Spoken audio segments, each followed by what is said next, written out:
Annie the Messy Cook. I'm going to show you how to make the most delicious chutney. I've already pre-chopped everything to speed things up. This is a 2-day process. 1.36 kilos of tomatoes chopped, 0.45 kilos of onions chopped, that's 450 grams, 2 tablespoons of table salt. Now that's in the pan and it's got to be left overnight with the lid on, and I'm going to come back tomorrow and show you how to put it on the cooktop and caramelize it with the most beautiful sauce. So see you tomorrow. Welcome back, day 2 chutney challenge. The pot has now had 1.36 kilos of white sugar added. I know that's a lot, but it works. And 284 millilitres of malt vinegar. Don't be getting any expensive stuff, just the brown from the supermarket. 1 chilli in here as well. I've chosen some red today. Sometimes I use green ones. This is going on the cooktop now for 30 minutes to a boiling point. And then I'll come back and show you the next step. Right, while that's boiling away, I've put in a jug here 1 tablespoon of curry powder, a tablespoon of mustard powder, a 1/4 teaspoon of cayenne pepper, and 2 tablespoons of corn flour. This is a thickening agent. We're going to add some of the fluid from the chutney in here in about 20 minutes and then pop it back in the pan to create a thickening agent. I will say please try and use the brown Keens for the spices because it's the best.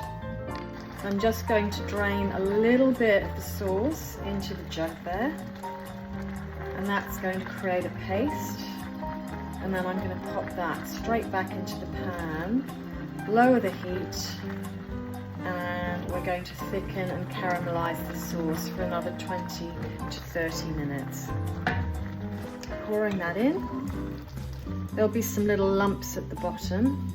Just scrape them out with a spatula and mix it round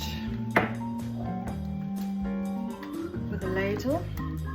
You can see the colours changing. The smell is absolutely incredible. So we'll leave that to now caramelise and I'll come back.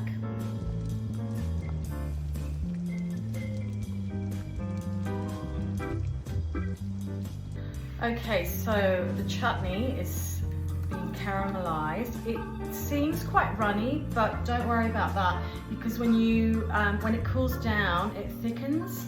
The other thing I will say is it keeps for about 12 months in a cool space. Otherwise, once you've opened it, pop it in the fridge. Now, I've sterilised a lot of jam jars here.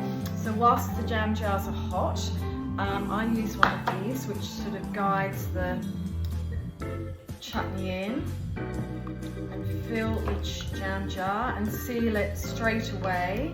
And that ensures that there's no contamination. You won't get any growth, any mould. So put the lid on really tight. Just check the lid the next day. Sometimes the lid gets loose. Anyway, that is it.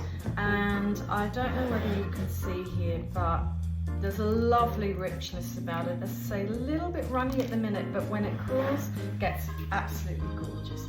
I hope that you can give it a try. It's divine, absolutely divine. Okay, I've put everything in the jam jars now. What is important at this point is for you to put a sticker on it and put the date on it. So that's always very satisfying. I got 9 jars out of that batch. This is a wonderful chutney for so many things, so many different applications. Obviously, cheese and biscuits comes to mind, but we use it as a marinade for fish, chicken, beef. On salads, just a side condiment. There is so many different uses for it, and it's just got the most subtle flavour. It's so Moorish. You will be going through one of these every fortnight, and if you're a family like ours, I think we go through a jar a week. Anyway, hope that's helpful, and lots of love till next time.